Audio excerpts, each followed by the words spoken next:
So, ang atong topic last week is kinabuhi man to. So, ang kinabuhi, actually, daghan man gid kayo siya no, naaman din ha. Mabalik-balik na to na og basa, kanang isumpay lang nato ni karon nga ang kinabuhi, kinahanglan na ay kaalam. So, according diri sa panultihon, chapter 2, verse 6, nag-ingon, Anak, timan-i ang gitudlo ko kanimo, ug ayaw gayud kini kalimti. Mao gid ni ang iyang giingon. Ang Ginoo mao'y naghatag sa kaalam, ang kahibalo ug pagsabot nagikan sa iyang mga pulong. Mao na ang panultihon 2:6. Ang Ginoo mao'y naghatag sa kaalam, ang kahibalo ug pagsabot nagikan sa iyang mga pulong. So, nag-ingon diri sa kanang hisgutanan na adin hino. Sa hisgutanan nag-ingon, mahitungod sa kaalam, ang basahon sa mga panultihon, dili kini ang matang sa kaalam nga makuha nato sa eskwelahan, kundili kaalam kini nga may kalabutan sa matag adlaw nga kinabuhi.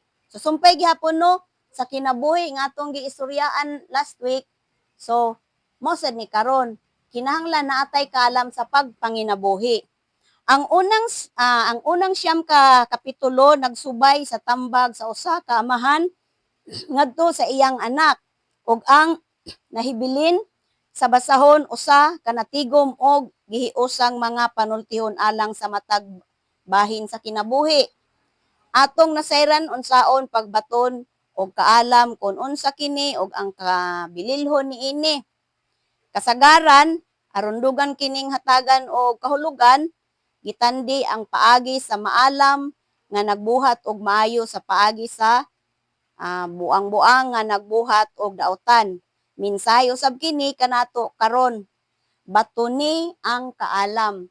Sa according pa sa kaalam or sa panultihon, actually kaning panultihon is gikan man ni kang Solomon. Si Solomon kuan siya kanang ang iyang gipangayo sa Ginoo is dili unsa mga material or what kun dili ang iyang gipangayo gid sa Ginoo is kaalam kay dinha matukib na gyud ang tanan kung unsay sulod sa kaalam. So diri sa kaalam mahisgutan nato ang sinugdanan sa kaalam, unsaon pagbaton og kaalam, mga kinaiya sa kaalam, bili sa kaalam. So kaning upat, may lagmahuman nato ni karon no. Kay ato ra ning gitayman. So asa humanon gyud di ay kay nag-ulan man bitaw no. Sige. So ato ning tagod-tagoron sa mga bersikulo.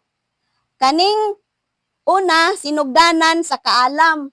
Adunay tulo ka bersikulo. Nag-ingon diri sa unang bersikulo, sa unang chapter verse 7 nag-ingon, ang pagtahod og pabaton sa kahadlok sa Ginoo maoy sinugdanan sa kaalam. Di ba mao gyud na? Ang mga buang-buang walay pagtahod sa kaalam og nagdumili sila paga silutan. Hala, lisod kuan kayo ba? Hadlok kayo no? So di punta makasabot og wala jud tay kaalam. So mao na no nga kanang kinahanglan gyud sa pagpangindabuhi day nato naagyoy kaalam. So nag-ingon po diri sa ikaduhang pulong sa panultihon 9:10. Nag-ingon diri sa 9:10 nga ang pagtahod og pagbaton og kahadlok sa Ginoo maoy sinugdanan sa kaalam. Ang pagbaton og kahibalo sa balaang Dios mao ang pagbaton og maayong panabot. So kuang gyud kinahanglan gyud di ay nga naa gyud tay kaalam kay aron masabtan nato kung unsaon pag panginabuhi. Ang iyang ikatulo nga gitudlo is nag-ingon diri sa panultihon 15:33. Sa 15:33 nag-ingon, ang pagbaton og kahadlok og pagtahod sa Ginoo maoy tinubdan sa kaalam. So syempre kung madlog gyud ta sa Ginoo, siya man ang mohatag sa ato jud og kaalam. Og ang pagkamapaubsanon mag-una sa kadungganan. So di ay no kung kinahanglan ang atong kaalam gikan gyud sa Ginoo magmapaubsanon gyud ta. Kung baga if Jesus Christ is in your heart na siya na mismo maoy buhat sa tanan, maghatag sa ato ag maayong panghuna-huna. So mahimo tang mahambol ta kung si Jesus Christ na ang ato ang kanang ipapuyo sa atong kasing-kasing. So kana mauna siya ang tulo ka verses nga nagsugid sa sinugdanan sa kaalam. So tulo lang gid siya ka verse no. So didto na sadta sa unsaon pagbaton og kaalam. Pertining daghanag verses gyud, usa, duha, tulo, upat, lima, unom, pito. So pito gyud ni ka verse. So ato nasadning tagsaon og basa kung unsa gyud kay binisaya man gyud ni siya nga Biblia. So masabtan ra gyud nato kung unsa no. So ang una niyang bersikulo nag-ingon diri sa panultihon, uno gihapon. So iyag yung gibalik-balik. Panultihon chapter 1 verse 7. So gibalik na pud niya. Ang pagtahod og pagbaton og kahadlok sa Ginoo maoy sinugdanan sa kaalam. So ang kaalam gyud kinahanglan gyud na nato iuban sa atong pagpanginabuhi. Og nag-ingon po diri sa panultihon 2 versikulo 1 og 6, taas-taas ni. Chapter 2, verse 1 to 6. So, akong basahon ha. Anak, timan-i ang gitudlo ko kanimo og ayaw gayud kini kalimti. So, manang verse 1. Ang verse 2, pamatia ang pagtulunan nga maalamon og paningkamuti ang pagsabot niini. So, mo na ang verse 2. Ang verse 3, paningkamuti gayud nga makabaton kag kahibalo og paninguhaa nga makasabot ka. So dili ni kamo lang ha, apil pud ko ani. So ang verse 4, pangitaa kini sama sa imong pagpangitag plata o tinagong bahandi. So kanang sama sa bandi, mas labaw pa siya sa bandi actually.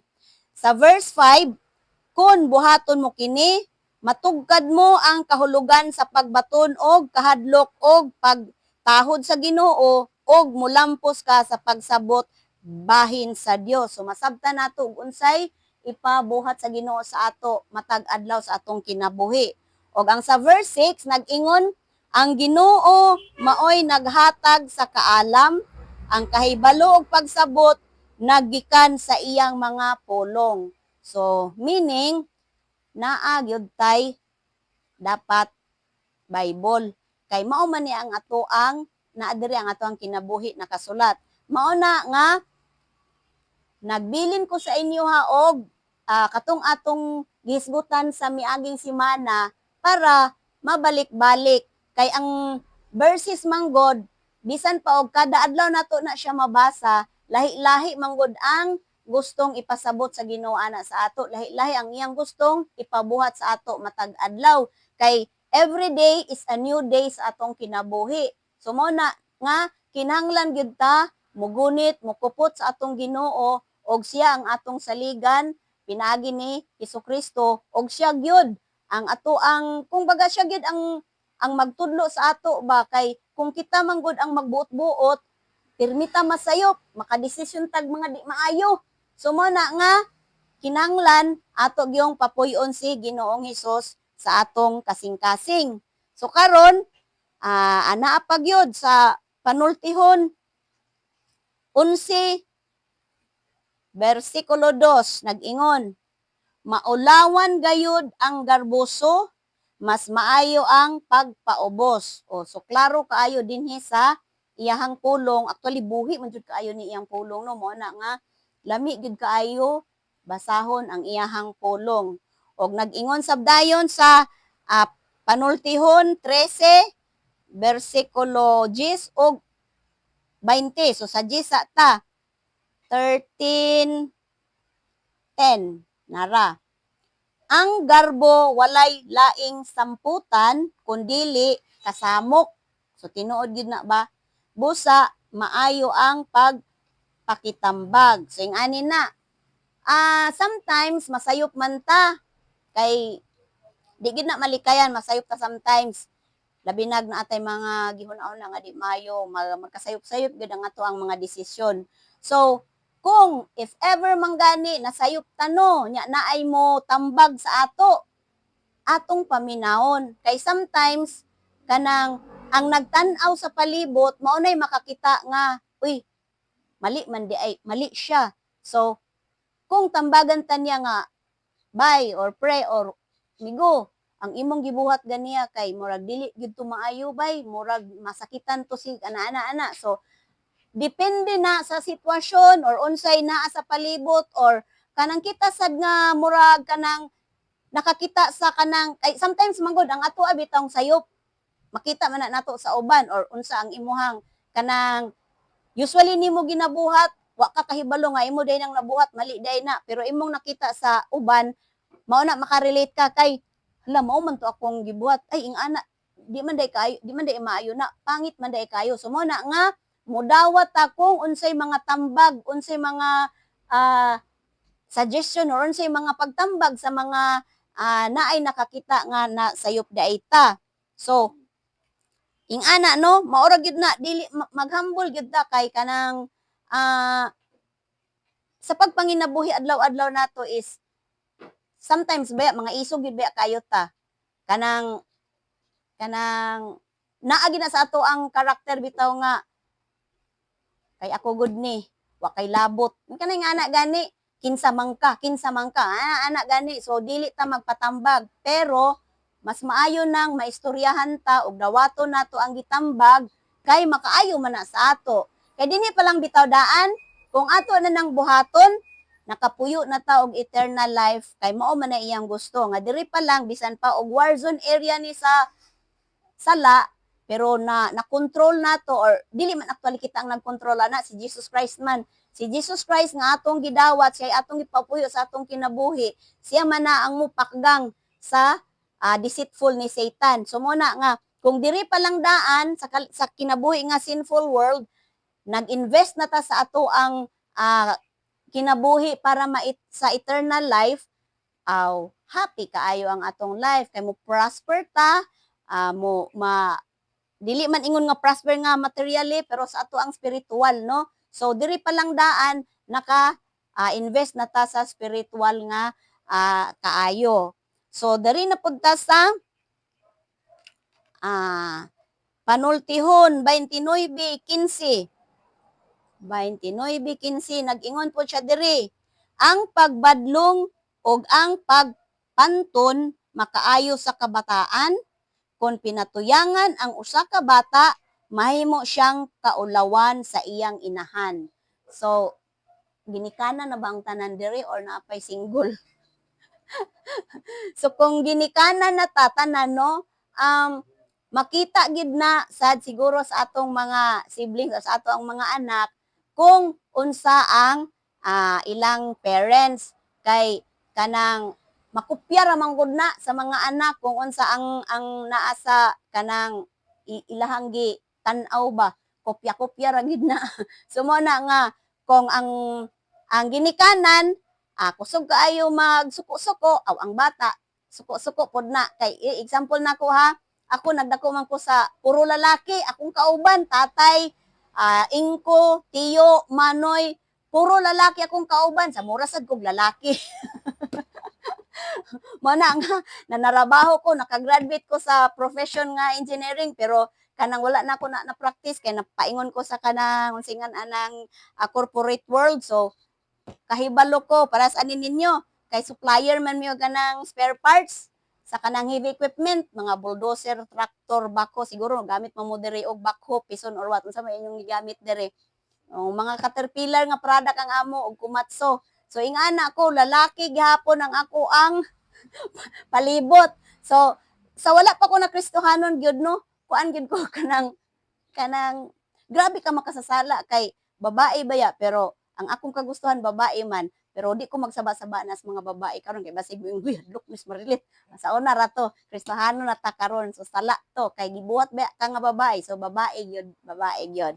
So mao na no. So kana tanan kana nga topic ang unsaon pag baton og kaalam so mauto ang mga bersikulo. Sige lang kay nabati na ninyo karon pero next week mabasahan naman na ninyo. So, mabalik-balik na ninyo og basa pohon-pohon. So, moabot ba yun? Sana ba? Nawa naman akong rilo. Nachigok man. Namatay man akong rilo. Kajot sa. Magkuha tag, wait sa. Kanang timer. Kay murag na, unsa man. Duha ka verse. Kay taas man ni ikaduha. Kay gamay naman lang atong time. So, duha lang ka verse akong kuhaon sa kana nga mga kana nga topic is mga kinaiya 10 to 15. So mao gihapon gibalik-balik ra man gud gihapon no. Ang bersikulo nga iyahang ginahatag mao na nga dili na lang nako basahon ang tanan kay gabalik-balik ra gyud ni. So mga kinaiya sa kaalam verse 10 chapter 10 verse 5. So nag-ingon diri, ang tawong maalamon mag-ani sa tukmang panahon. Apan makauulaw ang pagsigig katulog sa panahon sa ting-ani. So unsa may but pasabot ani? So kita gihatagan ta sa Ginoo og kompleto nga mata, ilong, baba, dalunggan, kamot, kusog na ay skills nga gihatag ang Ginoo sa ato. So mao na no nga kanang manginabuhi gyud ta mo na nga ang pagpanginabuhi kinahanglan nay kaalam aron magamit nato ang tanan natong gihatag sa Ginoo nga kanang resources kung baga kay sala man ang magtinapulan god. Actually sala ang magtinapulan. So diri na sabta sa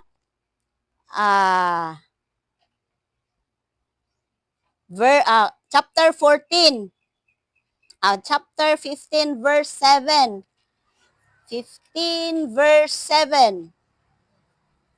Nag-ingon, masabwag ang kahibalo pinaagi sa mga maalamon. So, wisdom gihapon, kaalam gihapon.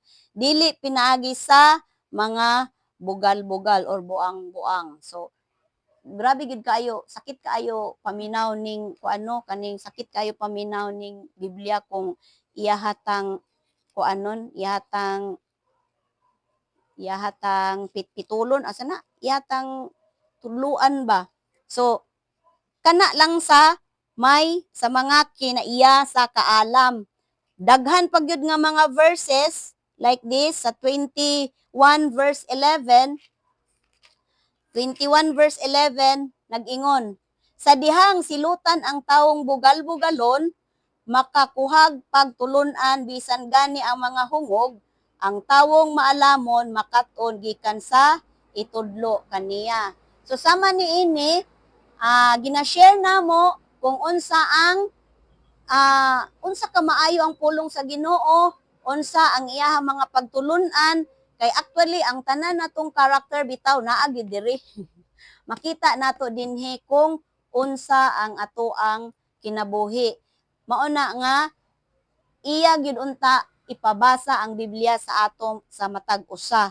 Kay mao man na ang iyahang demand sad sa iyahang mga disipulo nga go and isabwag ang maayong balita. So kaning naa sa Biblia, maayong balita manggod ni. So mao na nga kinahanglan gyud atong mabalik-balik og basa, mabalik-balik gyud nato na og basa. Og karon moadto na sad ta sa bili sa kaalam. So ang bili sa kaalam mobasa ta sa chapter 3 verse 13. Chapter 3 verse 13 to 18. So taas-taas ni siya ha. Sa verse 13, bulahan ang tao nga may kaalam og panabot. sa 14. Mas daghan pa ang makakuha gikan niini kaysa plata ug labaw pa kinig bili kaysa bulawan. O di ba ang kaalam is mas mahal pa sa bulawan. Bililhon sa verse 15, bililhon pa ang kaalam kaysa mga alahas ug wala gayoy labaw pa niini. So tiaw mo kana, grabe gid kayo no. And then sa verse 16, ang kaalam naghatag kanimog taas nga kinabuhi og maghatag usab kinig dungog sa bahandi o dungog sa bahandi. So ba kinabuhi maghatag og kaalam, kuan gyud kaayo kanang grabe ang kinabuhi kung imong ubanan sa kaalam, usa gid siya kabahandi. So verse 17, ang kaalam makahimo usab sa imong kinabuhi nga anindot ug maayo magtultol kanimo ngadto sa dalan sa kalinaw. Aw, sure gyud kaayo ang kung naatay kaalam ang atong pagpanginabuhi ubanan sa kaalam, naagyoy kalinaw ang matag usa kay makasabot man kung unsay karakter both sa imuhang mga imong friends or what. So mao na nga naagyod ni kinahanglan gyud ni nato. Og ang sa verse 18, ang kaalam muhatag og kinabuhi ngadto kanila nga magpabilin diha kaniya. So kinsa may iyang pasabot nga kaniya kang Hesukristo. Kung magpabilin ta kang Hesukristo nga siya ang ato ang himuon nga maoy kaalam nato kay siya man gyud ang tinuod. Mao na nga mahimo tang mabungahon sa atong pagpanginabuhi inubanan sa kaalam. So ang sunod nga verse is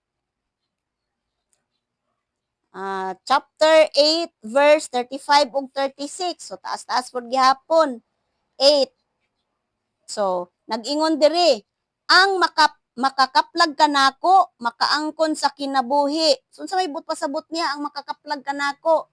So kung atong dawaton si Jesucristo, kay di ba nag-celebrate man ta gahapon sa Resurrection Sunday. So kung atog yung dawaton si Kristo nga siya ang nagpakamatay, siya ang gilansang sa krus aron mohugas sa atong mga kasalanan. So atog yung ipapuyo si Ginoong Hesus atong kinabuhi. Og kahimot-an sa Ginoo ang maong pagdawat nato. Apan ang wala makakaplag kanako nagdaot sa iyang kaugalingon, ang nagsalikway kanako nahigugma sa kamatayon. So grabe kaayo. Kung dili day nato dawaton si Jesucristo, patay gyud day ta. Patay ta, kamatayon man patay ta sa kinabuhi nga madagayang saligan, ang kinabuhi dinhi nga makasasala. Dili gyud ta, wala ta nag-invest sa atong life to become buhi sa eternal life. So mo na nga kinahanglan gyud ta na ay kaalam. So pinaagi sa kaalam naa dinhi sa Biblia ang dapat natong tun-an. Og nag-ingon sab diri sa chapter 29 verse 3 nga nag-ingon si chapter 29 verse 3, kung gimahal mo ang kaalam, ikapasigarbo ka sa imong amahan. So, ikapasigarbo ka sa Ginoo nga ay ang akong anak, iyang gidawat ang kaalam nga akong gihatag kaniya. So mao na nga kinahanglan gyud, ang conclusion is kinahanglan gyud batunan ang kaalam. So batuni ang kaalam. Mabasa nato sa verse 4, chapter 4, verse 5. Nag-ingon, batuni ang kaalam og maayong pagsabot, ayaw isalikway og ayaw kalimti ang akong gisulti kanimo. So, mao kini nga ang pulong sa Ginoo maoy atong himuong kaalam kay naa diri tanan aron ta nga maka kinabuhing madagayaon sa bisan dinhi pa man nakapuyo na ta og eternal life. Kung ato nang praktison daan diri, so nag-invest na ta sa atong eternal life. So, kana lang og hinaot pa unta nga inyo pagyud kanang gusto gid mo ba nga kanang matun-an, mabasahan kung unsa gyud di ay, unsa man gyud di ay sulod aning Biblia di ay. So mao na nga kung unsay katamis sa among nasulayan or nakatamis nga among na-experience, mao na nga amo sad pud yung i-share sa inyo kay aron parehas tang tanan makapuyo sa kinabuhing dayon.